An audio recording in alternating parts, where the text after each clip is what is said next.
Leslie Fram. This is Marcy Allen, owner of Anzie Blue. Hello. This is exciting because this is the very first time that Maggie Rose has done her podcast, Salute the Songbird, here. And we're excited that this is the home for it. And we are live, volume.com. Thank you guys so much for being here. Thank you guys for being here and for supporting as always. Should we bring out the gorgeous Maggie Rose to introduce her guests? Woo! Ladies and gentlemen, Maggie Rose. Hi, everybody.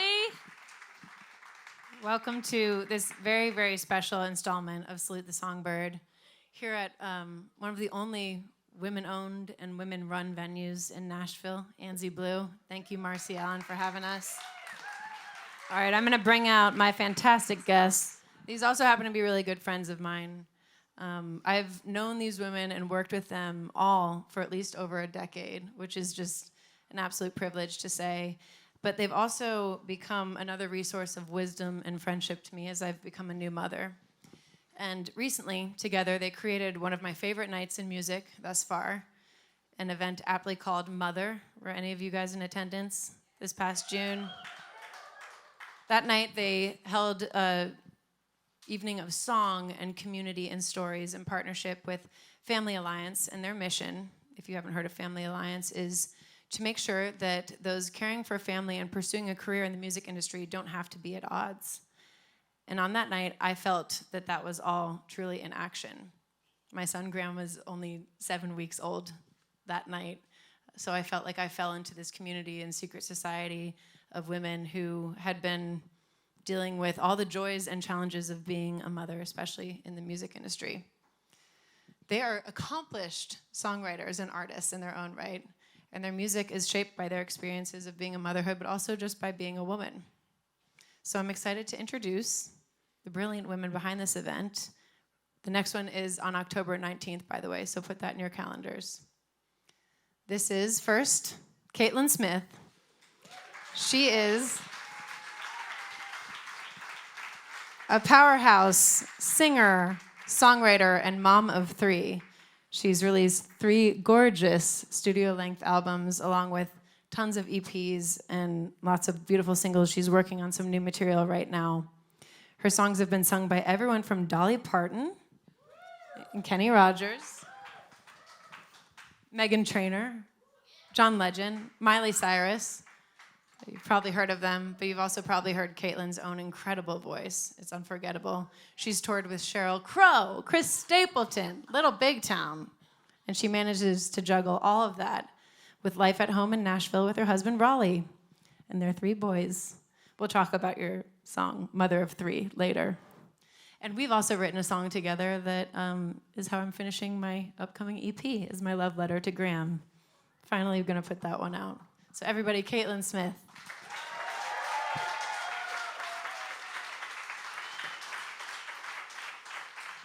Next up, we have Jillian Jacqueline. She is one of the most fearless storytellers I know, with a crystal clear voice and a gift for honesty that cuts right to the heart. Jillian's released acclaimed projects like Side A, Side B, and her debut album, Honestly. And now, coming up on October 17th, she has her brand new album, Mother, Daughter, Sister, Wife. She lives in Nashville with her husband, Brian, and their Beatles-loving son, Rocky. And her music captures both the wild beauty and raw truth of this season of life. Thank you, Jillian Jacqueline, for joining us tonight. Thank you. And last but not least, we have the incredible Lucie Silvas.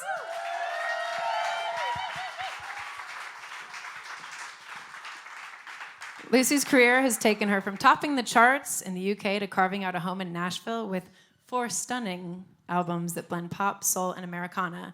She's collaborated with artists like Sheryl Crow and Brandi Carlile. She's written songs for Miranda Lambert and Reba, and continues to bring her soulful voice and fearless artistry to every stage she steps on. She and her husband, John Osborne, recently welcomed twins, adding yet another beautiful layer to the music she makes and the life she leads. Lucie Silvas, everybody.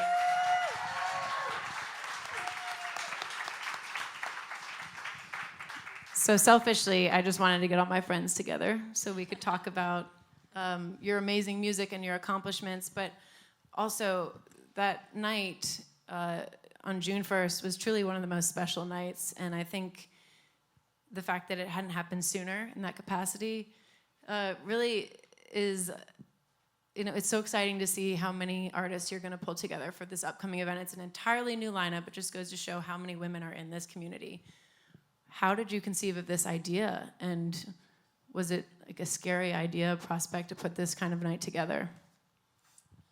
Yeah, I will start by saying that I think when this idea initially came to mind, there was this classic female thought of nobody probably cares about this situation. And when I started talking to Caitlyn and Lucie about it, I realized I wasn't alone in feeling like, where is my community around being an artist and also trying to be a mom? Because I just couldn't find it. And when we started just chatting about it, we realized we all were facing the same questions and roadblocks, and honestly, it just came together so quickly, right? I mean, Jillian I was like, wow, I can't believe she's calling me about this. This is so cool. And it's really comforting to hear somebody just admit in areas that they're afraid or struggling, that you're never happy to hear that someone's going through that, but you feel less alone. And I think it was suddenly like a light in the tunnel of finding this purpose to do something for people that we know are going through the same thing at the same time, with that unsure thing of where you're at. absolutely, yeah. Now, did you get any resistance at first when you were floating this idea to maybe people more on the executive side, or was it hard to get people to wrap their head around the concept? We didn't really ask anyone. we just did it. I mean, really, like, that kind of blew my mind. It was the first thing, truly, like maybe one of the first or second things in my career where I actually didn't ask anyone in the industry for help. We just kind of were like, where's the venue we want? What artists do we want? Permission. No permission We needed. just dreamed it up and then made it happen. It was very liberating, actually. Yeah, it was. And everyone that we asked was so, everyone said the same thing. They said, I can't believe this hasn't existed before. And like you said, and having a 7-week-old baby at that show, so many of the artists were in different stages of career and their children were different ages. And it was so special to have you there with Graham, because you were just at the beginning of navigating, okay, what does this look like? How do I do this? Am I alone? No, I'm not alone. And so it meant so much that you brought him to the show, too. Oh my God, it was such a gift at that moment. And one thing the four of us were talking about backstage is we wanted to be very conscious of not making this seem like a burden or a struggle. There are things that we want to ask for. There are cultural shifts that we would like to see to help ease the burden of the working mother in general, but especially in the music industry. But I was feeling really isolated at that time, and it was like just this serendipitous gift that you gave me to be able to fall into this environment where I wish I had a tape recorder going backstage, because we did have mothers at all different levels of establishment and different ages, and just the immediate trade secrets that were flying around. Oh, you need this stroller for the bus, and you need get those frequent flyer miles for Graham right now. And it was so wonderful. But I think the idea of just being visible and out there as a community, claiming that motherhood role, and also being able to hold all these things at once. You guys talk about it in your music beautifully. Mother of Three is an example of that. Fantasy Girl is a great example of that. Sometimes we are maybe afraid to claim that because we worry that it will take away from people's understanding of us as entertainers. Is that something that you guys felt in your decision-making process to become a mom? I think Caitlyn Smith was the first person I thought of when we thought of mother, because she made it look so easy and I knew it wasn't. So I think you should talk about this a little bit. Oh my goodness. I mean, the decision-making process to be a mother for Raleigh and I, like when we moved to town, in 2010, I had kind of an understanding that marriage wasn't sexy, it was weird to be married, and then also like if you're a mom, your career is over. Like that just was kind of like this unspoken, strange energy around family and motherhood, and so I feared it. I feared becoming a mother. I had this lie living in my head that I needed to be at this place in my career. I need to be able to afford X, Y, Z and then I can have a baby. Once this happens, then I can have a baby. But then you keep moving that, right? God had other plans for us, and our first was a surprise, which is a blessing. And looking back, I remember sitting on the couch with Raleigh and crying and being like, I'm not ready. I need to do this and I need to do this, like holding my career with a death grip of like, I need this to happen. I want this to happen. But I had a baby growing in my belly and I didn't know it. I was pregnant. It was amazing. And the craziest thing was that all of these things that I was clawing at to make happen, like as soon as I laid it down and let it go, and as soon as I became a mother, the doors actually started opening, and the dreams that I had always dreamed started coming true, and also the dream that I never even knew was going to be the best one yet just took a front seat. And all of that it opened up so much more fulfillment in like not just like marching and doing the career, but just like, oh, this is what life is about. This is cool. Wow. So Yeah.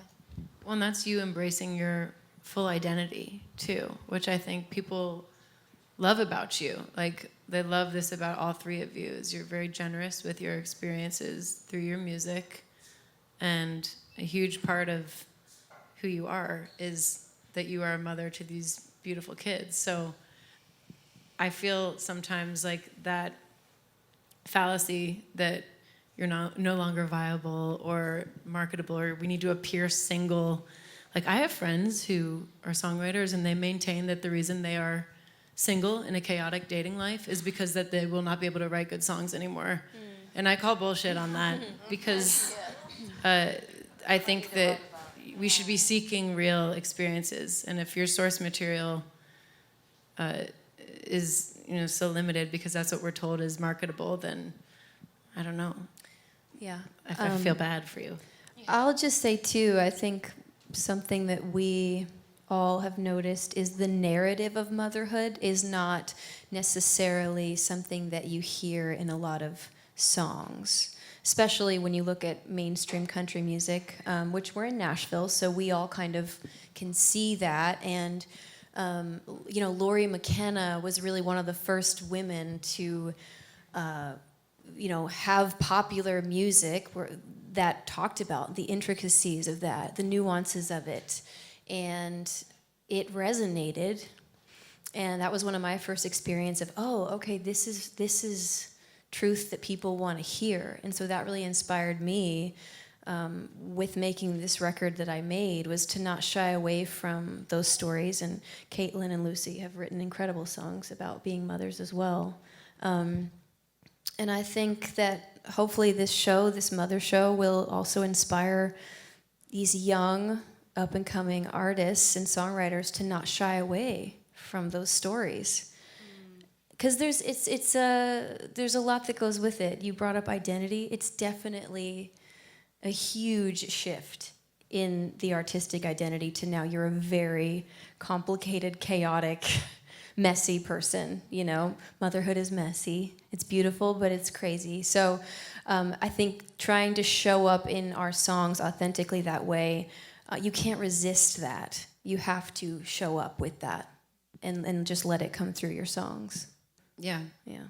Amen to that. I think if we homogenize the topics on which we write, then it becomes, human condition is messy. Motherhood is messy, but this is also a great microcosm for anybody who feels afraid to explore those aspects of themselves and share it in their music because they feel like it might other them Laurie McKenna's a great example. Do you guys have any other examples of that perspective that you've heard in music? It comes to mind when you were talking about it. Well, I do have a photo of you and me when you were pregnant with your first, and I was hugging your belly, and it was like, well, Caitlyn Smith is having her first child, and then I saw things just shoot for the stars for you, and I knew how long and hard you'd been working for it. And it is that weird, I think it's okay to be honest and say that your life is sort of flashing before you. There's a fear of like, but I want this, but I also want that, and can I be so bold as to wish for all these things in the first place? But there was one other thing that came to mind also.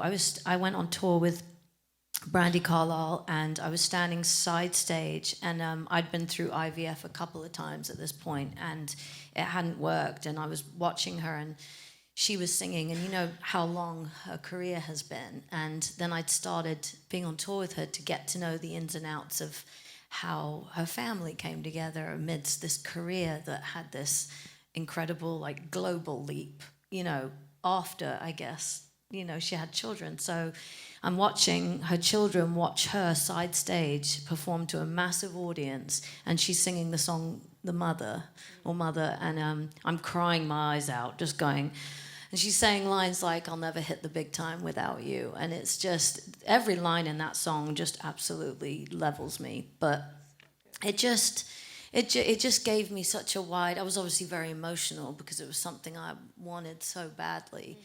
But just watching the power that it brought her, but the humbleness it brought her, because she was like, all my friends are out there accomplishing things, and I'm the mother of Evangeline. It was just the most beautiful perspective on it. And it just gave me a lot of peace to see that whole thing. Yeah, it's amazing. And also, we've talked a lot about the early years of motherhood, and I think with artistry, there's this constant, you sort of feel like you're being told, if you take your foot off the gas for 1 second, someone else's car is going to pass you by so fast. And especially as a female artist, for a very long time, we all kind of felt like there's only so much room for so many of us, and I have to make sure I get my prize. And with motherhood, that kind of halts for a little while. And we've talked so much about how women, in the beginning, the early postpartum time, you have to just sort of shut off all of it, the world, what everyone else is doing, and just let yourself experience what that is with that new baby, because it is never going to come back around. The career will. You will actually be a better writer, a better performer. I think you'll show up more authentically.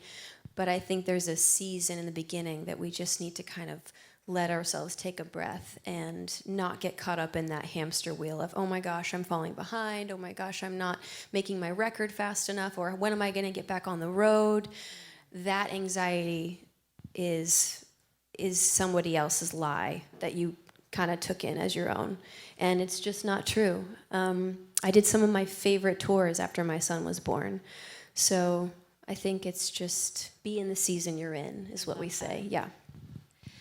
I feel like I got a front row seat as well from a couple really important mothers that like really, it was so important to see and experience. I got to tour with Sheryl Crow and watch her be a mother. She had 2 boys, and she brought the soccer nets.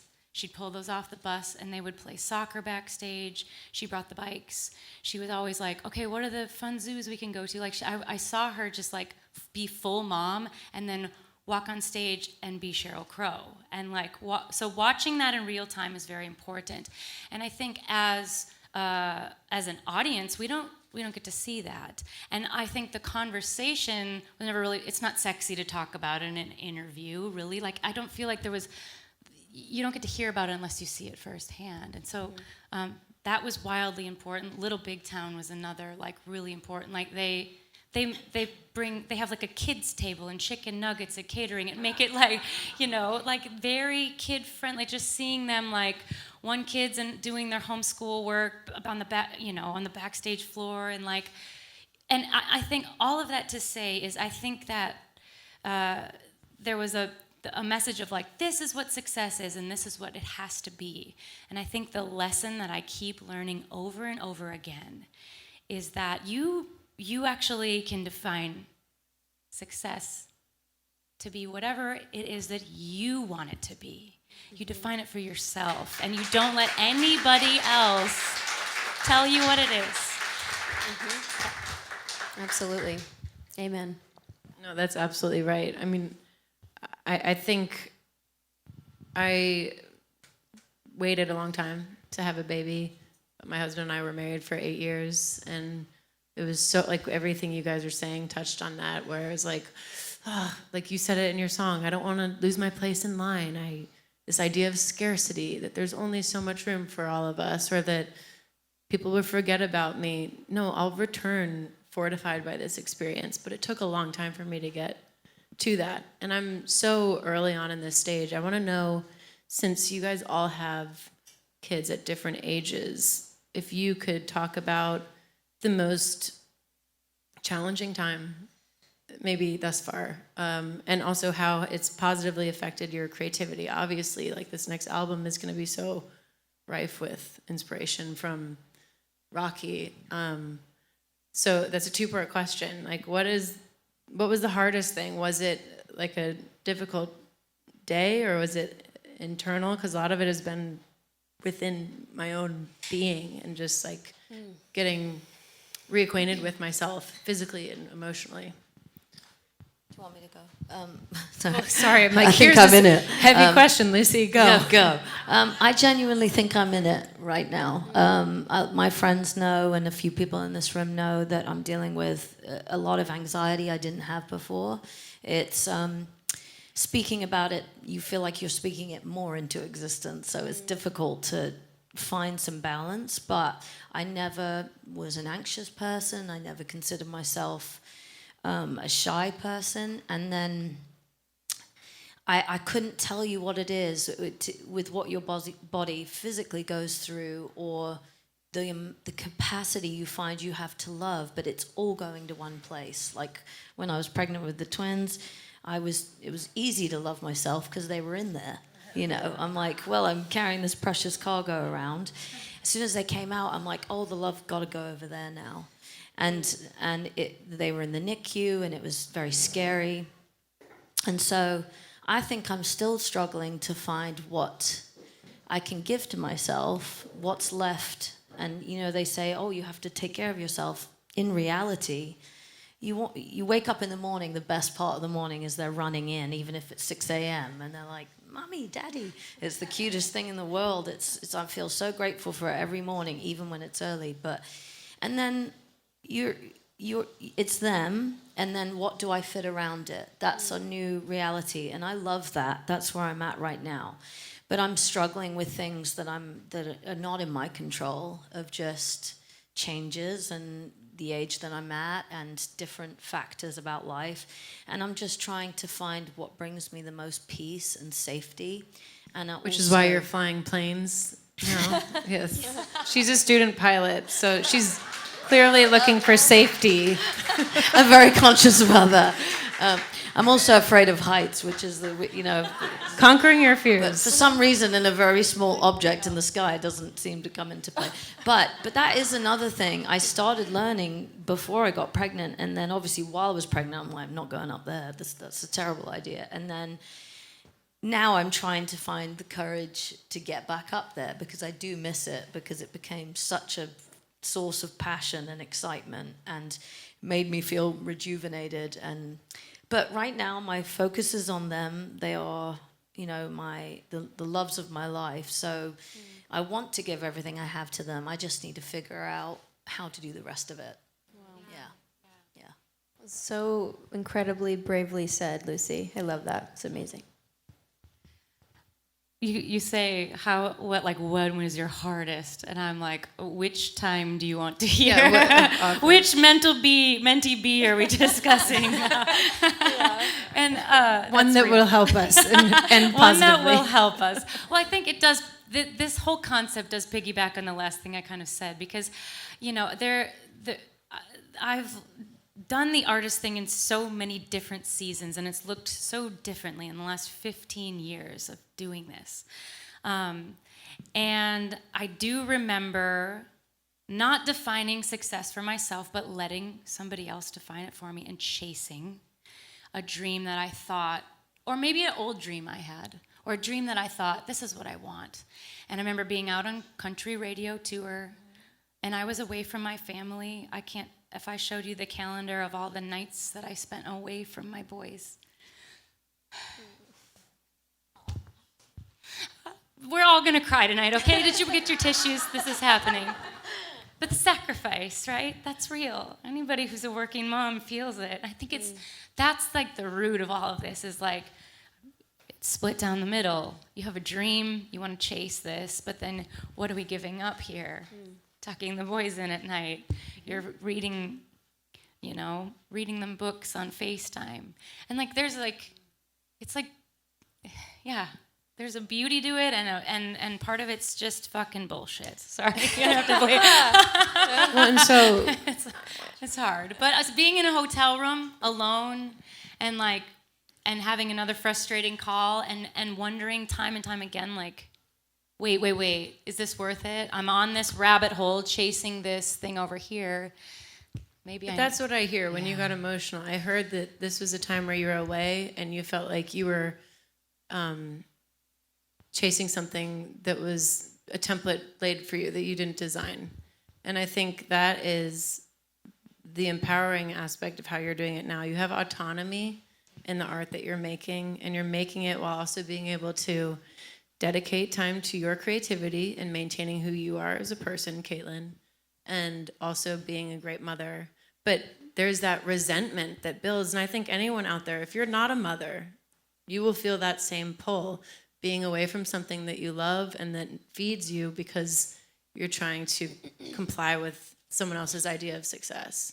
And I think that was the framework for my decision for way too long too. Like, well, I can't be successful in the way they want me to be and also be all these things. I think if we're chasing in our music will suck. If we're chasing in our life, then we aren't gonna do the things that make us happy. And I mean, I think I know what your answer is too, about when you're gone for all those days. Yeah. I was first just going to say, I commend both of you for being so honest, because these are truly the things I did not hear when I got pregnant, and I desperately needed to hear them. And I think also what you're talking about, I mean, she homeschools her children, and that's a full-time job. And when they do get older, see, sacrifice can be seen as such a dirty word, especially in the music industry. Being an artist can be extremely self-focused. It can be very egoic. Motherhood is the opposite of that. So it feels like you're at a war with yourself every day, trying to show up as the artist you are while also being humbled and in service to someone else's life, especially when they're really young. When they get older, because when they're babies, you can take them with you, but as they get older, their lives become very rich and important. And so it's not just about carting them along on your journey. It's about figuring out what they need to thrive. And then your needs do have to take a back seat sometimes. And that's something that people don't really love to talk about. And when it comes to like female empowerment, it gets a little muddy, because of course I want to show up for myself, but there is a sacrifice that needs to be made in certain areas to be the best mother that I can be. And that can get really difficult. And all I'll say is the moment for me that felt like the eye-opening moment was, yes, I said yes to a tour that took me to Europe, and my son was very young. I think he was a year and a half. And I just said yes quickly because I felt like I couldn't say no. Because I thought, oh, if I say no to this, nothing else will come back around. This is it. And I left him for almost 18 days in a row. And I kind of dissociated from my body for 18 days because I felt like I just have to get through it. And I loved the 45 minutes I played the show. The rest of it was absolute misery. And I got home and I held him in my arms and I thought, that's never happening again. So that was kind of my moment of like, okay, this has to change. And also because of that, I had to really switch out my entire team around me, because none of those people were realizing that things had to be done differently because I was a mom now. They just wanted me to keep going the way that I was. And so managers, booking agents, everything had to change, which was very scary. That's such a good point, Jillian. Acknowledging that there are going to be times where, like, that is just not the season. It's not the season to be grinding. And, like, sometimes right now I'll get people just being like, God, you're just right back to work like nothing ever happened. And it almost makes me just feel like, ugh, like, I don't want it to appear that way because I'm an entirely different person. I've changed. I don't want to give this idea to my other friends who are aspiring mothers that it's easy, and it's not. And I know that those days are ahead of me where I will be having to deal with logistics of Graham having an intervention, being like, I want to go to school now and I don't want to go on the road. Like, all of these things that's why we need a community that's this rich with perspective, and you guys pulling that together was just so important. And I'm so happy that there's already another one coming up, but the conversation needs to continue. And I think that having just the generosity of your vulnerability is so wonderful. I mean, I remember writing songs with you, and you had Lewis was just born, and you took me out to breakfast when you found out I was pregnant. You invited me to be part of this, and knowing that I was very postpartum, and like it's that willingness to reach out. And I think you've like set a precedent now, at least in our small community. I already see that event permeating in ways that are making people vocal about it and excited about it. And you will never run out of people to have participate in this. And you could take it to different cities all over the country, and you will find parents that want to be a part of this. And I think, what would you guys like to see? There's so many things I want to talk to you about, but we don't have all night to be here. What would you like to see from specifically your music community? Like, are there any like specific changes you would like to see happen? I think that whether you're a parent or not, and I've seen there's people in this room and people beyond this room that have fought for this for a long time, of trying to get certain things implemented where it comes to emotional support, mental health support, and family support, like we have from FAM, and we have Porter's Call doing, and therapy, and different things that Leslie has fought for, and all these people. And but I think that we need to take care of our people, because the artists, the songwriters, the musicians, they are making this industry flow and turn. And it's like, we need to not only look after the business, we need to look after them as people and our lives. And I am not the person to say exactly how we implement that, but I know that if we help create communities, people can thrive in those. We need our villages, we need connection, and artistry thrives in that.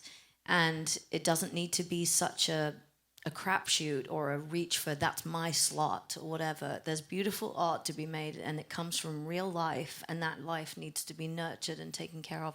So I just feel like the more vocal we are about it, that would help. But I do think that record labels and publishers and you know, other industry people need to really fight. And there are some amazing things, foundations, even within Music Cares, Music Health Alliance.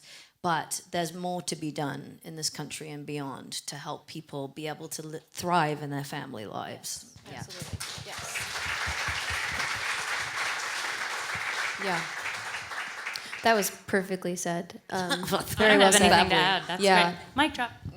I would just echo what she said and add that it is the people in power, so the labels, the booking agents, the managers, and this is also just outside of the music industry.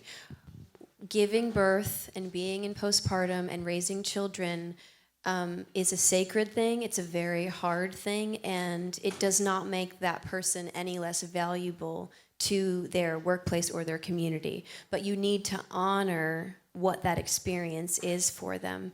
And these are some of my favorite artists right here. These are people that I never want. If I start crying, I won't stop, so I got to keep this shit together. But if they ever stopped making records, it would break my heart.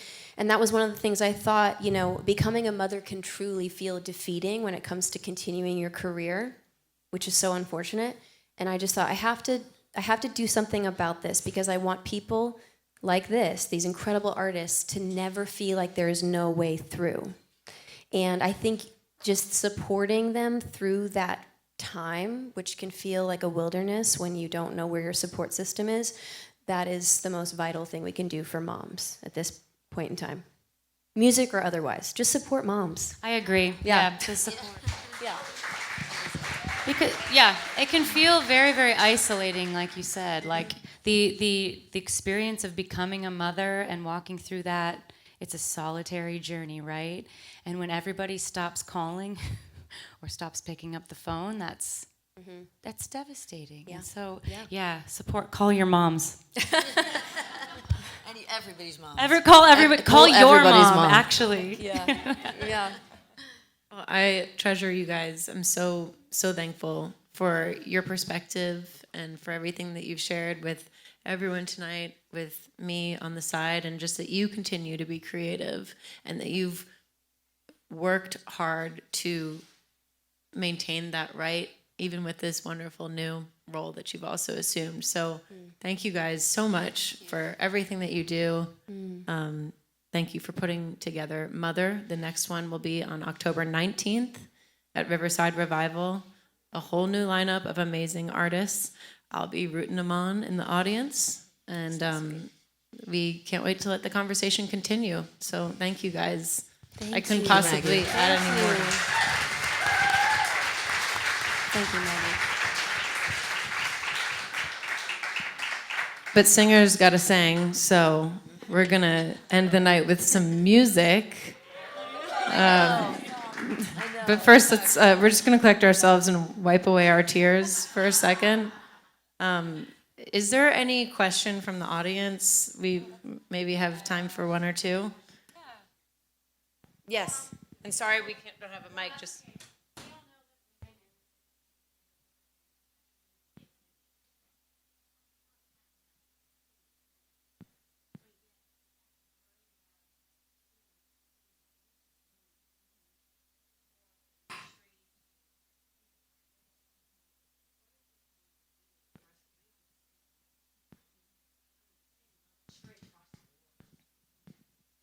So you said women aren't getting equal play at country radio, and we also still have to worry about being mothers. What are we going to do to level the playing field?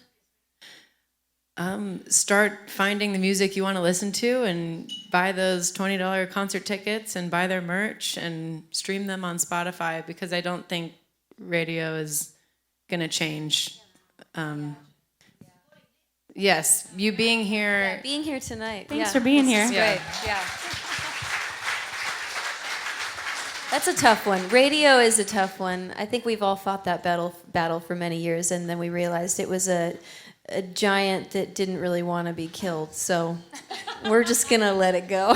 But there's amazing examples of people have found their way around it. Like, the good thing is, all success can be an anomaly no matter what you do. And there is that discrepancy. It's horrible to watch. You see the charts and you're like, wait a minute, women are making incredible music. So what's happening here? Why is there one female name in the top 20? So it's very soul-destroying to see that. But then you see the people that weren't played on the radio at all, like Casey Musgraves, or you see people that are like playing arenas, forging their career forward, going, I'm not going to let this discrepancy stop me. And there's been a lot of women in the industry that are continuing to do that. So the fight is not, it's not a defeat. It's just that this part of it, like any discrepancy in the world, is it's still a fight that's going on that hopefully will change, but who knows? We do it anyway. It's yielded some amazing emerging artists, though, because I think they found it was difficult and they explored their music outside of it. I mean, I've seen your music, I've seen all of your music change because of being like, well, I'm just gonna not follow those rules anymore and start making the music that I want to make. And, you know, radio be damned. I'll get it played where I can. But we would accept their change if they would like to. But I'm not waiting If you know any of them, yeah, give them a call. Yeah. We have time for one more question. Yes.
Can I quickly paraphrase your question for people watching at home? It was a beautiful question, and please forgive me if this is an oversimplification of it. But you have 2 beautiful children. One of them has autism. How has your experience with children affected your creativity, specifically with the children that you have and the time that you have now? It doesn't help when I start singing "A Daughter Screams No." No sing, no sing. Is what we got. It does it to my husband too, so that makes me feel better. Oh no, I'm so does. scared for Graham to be like. It's not Wheels on the Bus, forget it.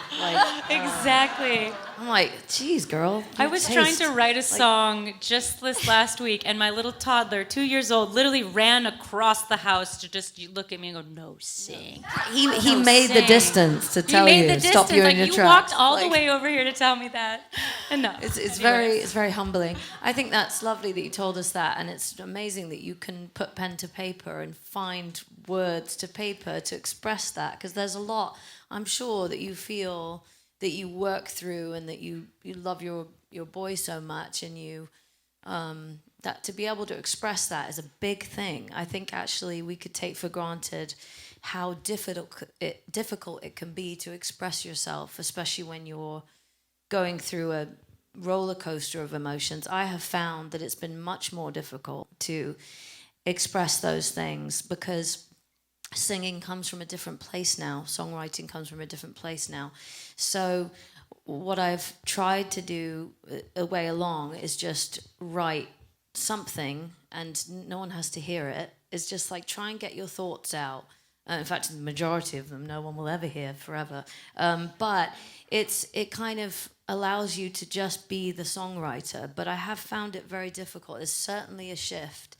And I think that that's all part of it. Everyone goes through that no matter what situation you're in. So I'm trying to be gentle with myself about it and just enjoy it again. And that's what it's about for me at the moment. Yeah. I haven't noticed, well, let's be honest. I have 3 children, and most days are exhausting. And finding time to yourself is like winning the lottery sometimes. Right, exactly. It's very consuming, and sometimes I feel like I'm a cup and there's just like a hole in the bottom and it's just dripping out. All of it just drips out, and by the end of the day I'm like, oh, I think there's an idea of something. Just like, it's something. And so I lower my bar of like, today I'm gonna write 2 lines, or I'm gonna open my phone and I'm gonna come up with a couple titles. Like you know, make the goal, instead of like, I'm gonna write 100 songs this year, just move the goal down a little bit and make it a little easier for yourself. But creatively, I have to be intentional. And so because the cup gets emptied a lot faster, I have to actively make time I'm gonna go listen to this Bonnie Raitt record when the kids go to bed. Like, just find some sacred moments where you can just fill that cup creatively, and good luck.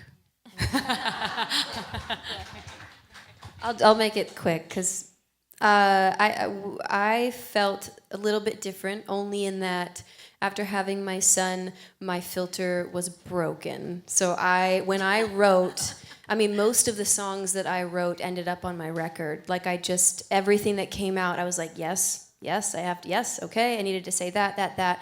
I felt like I was able to access what I was really trying to say so much faster, probably because I was spending a lot more time alone at home with my child, very introspective, and so all of those ideas would kind of marinate, and then when I would sit down with my guitar, it would just come out. But, as when I finished that record, I kind of gave myself permission to just not do it as much daily and just take some time to fill the well of inspiration, because I do think we need seasons where we're not forcing it, and sometimes creativity needs a little bit of a rest too, and that's okay. So that's kind of where I'm at right now.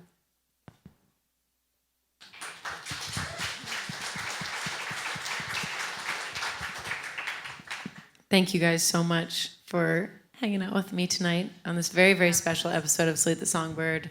Let's finish it off with some amazing music. Looking out on the morning rain, I used to feel uninspired. When I knew I had to face another day, Lord, it made me feel so tired. Before the day I met you, life was so unkind, but your love was the key to my peace of mind. 'Cause you make me feel, you make me feel, you make me feel like a natural woman. Oh, yeah. When my soul was in the lost and found, you came along to claim it. I didn't know what was wrong with me, till your kiss helped me name it.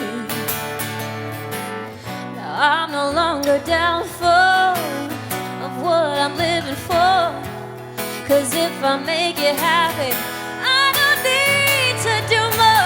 You make me feel, you make me feel, you make me feel like a natural woman, like a natural woman.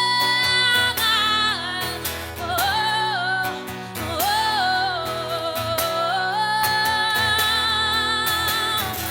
oh, baby,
woman.